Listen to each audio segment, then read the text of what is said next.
దూరదృష్టితో ఆనాటి ప్రధానమంత్రి ఎడ్యుకేషన్ ఇరిగేషన్ను టాప్ ప్రయారిటీ కింద తీసుకోవడం.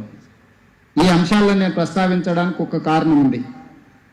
ఏమీ లేనప్పుడు, విద్య లేనప్పుడు కనీసం మన సంతకమైనా మనం పెట్టేంత విద్యను సాధించాలని వయోజన విద్యను కూడా గ్రామాలలో చెప్పడం జరిగింది.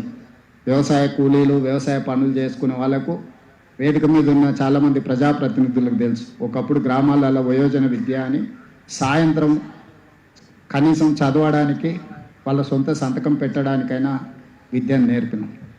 ఈరోజు భారతదేశంలో విద్యకు అవకాశాలు లేని ప్రాంతమే లేదు. కానీ that is not sufficient for us. ఈరోజు ప్రపంచమే ఒక గ్లోబ్, ఒక విలేజ్గా మారిన సందర్భంలో పోటీ మన ఊర్లోనో, మన మండలంలోనో, మన నియోజకవర్గంలోనో, మన జిల్లానో, మన రాష్ట్రంలోనో, మన దేశంలోనో కాదు. ఈరోజు విద్యలో ప్రపంచంతోనే పోటీ పడే పరిస్థితులు వచ్చినాయి.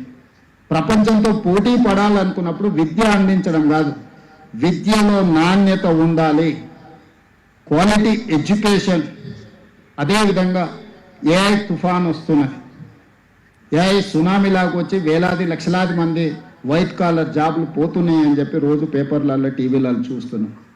మరి ఈరోజు ఏఐ సునామీలో వైట్ కాలర్ జాబ్స్ పోయినప్పుడు, కోట్లాది మంది దేశంలో యువకులు నిరుద్యోగులు మారినప్పుడు ఈ దేశం యొక్క ఆర్థిక వ్యవస్థ, ఈ దేశం యొక్క భవిష్యత్తు వేగంగా అత్యంత ప్రమాదం వైపు ప్రయాణం చేస్తున్నాం. అందుకే ఈరోజు స్కిల్ అనేది అవసరం. స్కిల్ లేకుండా వైట్ కాలర్కి ప్రత్యామ్నాయమే blue collar. Blue collar jobs చేయాలి, బ్లూ కాలర్ అభివృద్ధి చేయాలి అని అంటే వాళ్లకు సాంకేతిక నైపుణ్యాన్ని అందించాలి. ఈ రోజుల్లో ప్రతి సంవత్సరం తెలంగాణ రాష్ట్ర ప్రభుత్వం తరఫున తెలంగాణ రాష్ట్రంలో 1,10,000 మంది ఇంజనీరింగ్ గ్రాడ్యుయేట్స్ పాస్ అవుతున్నారు. ఇక్కడ అందరూ చదువుకున్న వాళ్ళు, చదువులు చెప్పే వాళ్ళే ఉన్నారు. నేను మిమ్మల్ని అందరినీ ఒక సూచన చేయదలుచుకున్నా. ప్రతి సంవత్సరం 1,10,000 మంది ఇంజనీరింగ్ గ్రాడ్యుయేట్స్ పాస్ అవుట్ అవుతున్నారు కదా, అందులో ఎంతమందికి వాళ్ళు తీసుకుంటున్న సర్టిఫికెట్ తగ్గ అవగాహన ఉన్నది, ఎంతమందికి ఆ సర్టిఫికెట్ తగ్గ ఉద్యోగం కానీ ఉపాధి కానీ దొరుకుతున్నదా? మనం నాణ్యత లేని విద్యను అందించి వాళ్ళకు ఒక సర్టిఫికెట్ ఇవ్వడం వల్ల వాళ్ళ జీవితమే పూర్తి స్థాయిలో దెబ్బతింటున్నది. అదేవిధంగా recent studies have told in my council, 6వ తరగతి చదువుకుంటున్న విద్యార్థికి 3వ తరగతి పుస్తకం ఇచ్చి చదవమంటే చదవలేని పరిస్థితి ఉన్నది. 3వ తరగతి విద్యార్థికి 1వ తరగతి పుస్తకం ఇచ్చి పుస్తకం చదువు అంటే ఉన్నది ఉన్నట్టు చదవమంటే కూడా ఆ పుస్తకాన్ని కూడా చదవలేని పరిస్థితి ఉన్నది. తరగతులు పెరుగుతున్నాయి, సర్టిఫికెట్లు ఇస్తున్నాము, కానీ మన విద్య యొక్క నాణ్యత ప్రమాణాలు తగ్గుతూ పోతూ ఉన్నాయి. ఇక్కడ టీచర్స్ కమ్యూనిటీ ఉన్నది. మీ బాధ్యత 6వ తరగతి చదువుకుంటున్న వాళ్ళ దాంట్లో సర్వే చేస్తే 6.7% విద్యార్థులు మాత్రమే వాళ్ళ క్లాస్ బుక్స్ని చదవగలుగుతున్నారు. మిగతా ఆల్మోస్ట్ 93% ఆ క్లాస్లో ఉండేవాళ్ళు ఎక్కువ వాళ్ళు చదవగలుగుతున్నది 3వ తరగతి పుస్తకం మాత్రమే. ఈ లోపం అత్యంత ప్రమాదకరం. ఈ దేశ భవిష్యత్తుకి ఇది చాలా ఇబ్బందికరం. అందుకే ఈనాడు గవర్నమెంట్ స్కూల్స్లో, ప్రైవేట్ స్కూల్స్లో నా విజ్ఞప్తి ఒకటే. ఈరోజు ప్రైవేట్ స్కూల్లో ఐడోనో మరి ఏవిఎన్ గారు కానీ ఇక్కడ ఉన్న ప్రైవేట్ స్కూల్స్ ప్రయాణం ఒక స్టూడెంట్ మీద ఎంత ఫీజు తీసుకుంటున్నారో నాకు తెలియదు. మేబీ 3,000, 4,000 ఛార్జ్ చేసినా కూడా 50,000 లోపే ఒక విద్యార్థి మీద ఖర్చు అవుతుంది. కానీ నా ప్రభుత్వంలో ఒక విద్యార్థి మీద పెడుతున్న ఖర్చుని వేదిక మీద ఉన్న ప్రజాప్రతినిధులతో పాటు ఇక్కడ ఉన్న టీచర్లతో పంచుకోవాలనుకుంటున్నాను. ప్రతి ఒక్క విద్యార్థి మీద రాష్ట్ర ప్రభుత్వం 1,08,000 రూపాయలు ఖర్చు పెడుతున్నాం. ఈరోజు మేము 1,08,000 రూపాయలు ఖర్చు పెట్టిన ఒక విద్యార్థి 6వ తరగతిలో చదువుకుంటూ, 6వ తరగతిలో ఉంటూ 3వ తరగతి పుస్తకం చదవలేకపోతుండు. 1,08,000 ఒక స్టూడెంట్ మీద ఖర్చు అనేది ఇట్ ఈస్ హ్యూజ్. ఈ క్యాలిక్యులేషన్లు మనం ఎవ్వరం లెక్కించడం లేదు. ప్రభుత్వము విద్య మీద అత్యధికంగా ఖర్చు పెడుతుంది. ఇయర్ దాదాపుగా 27,000 కోట్ల బడ్జెట్లో కేటాయించినాం.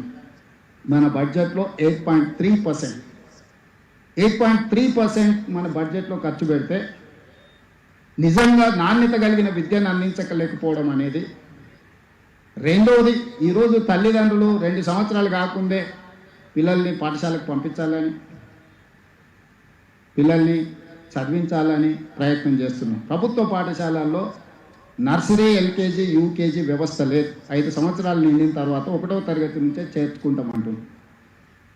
ఉపాధి హామీ కూలీల నుంచి కార్మికుల వరకు పిల్లల్ని నర్సరీ, ఎల్కేజీ, యూకేజీ విద్యకు పంపించాలన్న తాపత్రయంలో ప్రైవేట్ స్కూల్స్ వైపు, ప్రైవేట్ విద్యా సంస్థల వైపు వాళ్ళు ప్రయాణం చేస్తున్నారు.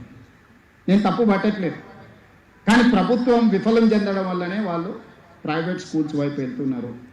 అందుకే ఈ సంవత్సరం నుంచి గవర్నమెంట్ స్కూల్స్లో నర్సరీ, ఎల్కేజీ, యూకేజీని కూడా ఇప్పుడు రాష్ట్ర ప్రభుత్వము ప్రవేశపెడుతుంది. వచ్చే అకాడమిక్ ఇయర్ నుంచి నేను నర్సరీ, ఎల్కేజీ, యూకేజీలో పేద పిల్లల్ని ప్రభుత్వ పాఠశాలలకు తేకపోతే 3 సంవత్సరాలు ప్రైవేట్ స్కూల్లో చదువుకున్న తర్వాత 4వ సంవత్సరం మళ్ళీ ప్రభుత్వ పాఠశాలలు చేరడం అనేది జరగదు. ఈరోజు నాకు కొన్ని స్కూళ్ళల్లో 9 మంది టీచర్లు ఉంటే 5 మంది స్టూడెంట్స్. ఈ 9 మంది టీచర్లు ఎవరికి చదువు చెప్పాలి? 5 మంది స్టూడెంట్స్కి. వాళ్ళు వంతుల వారుగా పెట్టుకుంటే వాళ్ళకి 15 రోజులకు ఒకసారి వస్తుంది డ్యూటీ. అన్ని సంతకాలు ఒకడే పెడుతుంది, ఏదో నడిచిపోతుంది. అది వాళ్ళ తప్పు కాదు, సొసైటీ యొక్క తప్పు.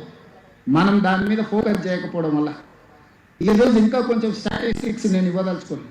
రాష్ట్ర ప్రభుత్వ ఆధ్వర్యంలో 26,000 పాఠశాలలు ఉన్నాయి. 26,000 పాఠశాలలు నా దగ్గర ఉంటే నా దగ్గర ఉన్నది 18 లక్షల మంది విద్యార్థులు. అదే ప్రైవేట్లో 11,000 పాఠశాలలు ఉంటే 33 లక్షల మంది విద్యార్థులు ఉండు. మరి ప్రైవేట్లో 11,000 స్కూళ్ళల్లో 33 లక్షల మంది విద్యార్థులు ఎట్లుంటారు? ప్రభుత్వంలో 26,000 పాఠశాలలు ఉంటే నా దగ్గర 18 లక్షల స్టూడెంట్స్ మాత్రమే ఎందుకున్నారు? ఈరోజు ప్రజాప్రతినిధులు అందరం, వేదిక మీద ఉన్న పెద్దలందరూ, యువమిత్రులు అందరూ ఆలోచన చేయాలి. మనం ఎక్కడ సమాజము, ఎక్కడ విఫలం చెందినము, ఎక్కడ ఎడ్యుకేషన్ సిస్టమ్ డిరేల్ అయింది, ఎక్కడ ప్రజాప్రతినిధులుగా మనము కొన్ని కఠినమైన నిర్ణయాలు తీసుకోవాల్సిన అవసరం ఉన్నది. రాజకీయాలకు అతీతంగా ఇది ఆలోచన చేయాల్సిన సందర్భం. ఈ వేదికను చూసినాం, నాకు సంతోషమైంది. కనీసం కొంత క్వాలిటీ డిస్కషన్, డిబేట్, కనీసం మనసులో ఉన్న ఆలోచనలను పంచుకుంటే కేంద్ర ప్రభుత్వంలో ఉన్న పెద్దలు కానీ, ప్రజాప్రతినిధులు కానీ ఎక్కడో ఒక దగ్గర ఈ సిస్టమ్ని ఎంపవర్ చేయడానికి మాట్లాడతారని నేను భావిస్తున్నాను. ఈరోజు మన అందరం ఆలోచన చేయాలి, సమాజం కూర్చొని ఆలోచన చేయాలి. విద్య కోసం తాపత్రయపడాల్సిన పర్లేదు. ప్రతి గ్రామంలో స్కూల్ వచ్చింది, సింగిల్ టీచర్ స్కూల్స్ వచ్చినాయి. ప్రతి తండా కానీ, గూడ కానీ సింగిల్ టీచర్ స్కూల్స్ వచ్చినాయి. ప్రతి 3 కిలోమీటర్స్ లోపల అప్పర్ ప్రైమరీ స్కూల్ వచ్చింది. ప్రతి 5 కిలోమీటర్స్లో హై స్కూల్ వచ్చింది. ప్రతి మండలంలో జూనియర్ కాలేజ్ వచ్చింది. ప్రతి నియోజకవర్గంలో డిగ్రీ కాలేజ్ వచ్చింది. ప్రతి రెవెన్యూ డివిజన్లో ఇంజనీరింగ్ అండ్ మెడికల్ కాలేజీలు వచ్చినాయి. క్యాంపస్లు వచ్చినాయి, యూనివర్సిటీలు వచ్చినాయి. దాదాపుగా 12-13 యూనివర్సిటీలు ఉన్నాయి. ఇవన్నీ కరెక్టే, వీటన్నిటిని ఆమోదిస్తాం. కానీ నాణ్యత ఎక్కడున్నది? సాంకేతిక నైపుణ్యం ఎక్కడున్నది? ఈరోజు నాణ్యమైన విద్యను అందించకుండా సాంకేతిక నైపుణ్యాన్ని మన యువతకు నేర్పకపోతే ఈ ఏఐ సునామీలో వీళ్ళు ఏమి ప్రయోజకులు కాని పరిస్థితి వస్తే ఈ దేశం ఎదుర్కోబోయే సమస్య ఎంత తీవ్రమైనదో ఈరోజు వేదిక మీద ఉన్న మనందరం ఆలోచన చేయాలి. అందుకే ఈరోజు రాష్ట్ర ప్రభుత్వం కొన్ని అంశాలలో మాకు భిన్నాభిప్రాయాలు ఉండొచ్చు, కొన్ని అంశాలలో భేదాభిప్రాయాలు ఉండొచ్చు. నాకు తెలిసి విద్యకు, వైద్యానికి సంబంధించి కిషన్ రెడ్డి గారు కానీ, రఘునందన్ రావు గారు కానీ, లేకపోతే మా మిత్రుల వేదిక మీద ఉన్న ఎమ్మెల్సీలకు, మా అరుణమ్మ గారు కానీ, మాకెవరికి భిన్నాభిప్రాయాలు లేవు. మా అందరి అభిప్రాయం ఒకటే, నాణ్యమైన విద్యను పేదలకు అందించడం ద్వారా దేశానికి ప్రయోజకులను తయారు చేయాలి. రీసెంట్గా 2024లో మేము ఒక సర్వే చేసినాం, social economic, education, employment, political and caste survey. ఈ రాష్ట్రంలో ఉన్న జనాభా మొత్తాన్ని లెక్కించినాం, కులగణన చేసినాం. విద్య, ఆర్థిక పరిస్థితి, రాజకీయంగా కూడా వాళ్ళు ఎప్పుడైనా లైఫ్లో ఆ కమ్యూనిటీ నుంచి వార్డ్ మెంబర్ అయిందా, సర్పంచ్ అయిందా, లేకపోతే ఆ కమ్యూనిటీస్లలో ఎవరైనా పట్టభద్రుల వరకు చదువుకున్నారా, లేకపోతే ఆ కమ్యూనిటీస్ నుంచి డాక్టర్లు, ఇంజనీర్లు ఎవరైనా అయినరా తో సహా 57 ప్రశ్నలతోని social economic, education, employment, political and caste survey చేస్తారు.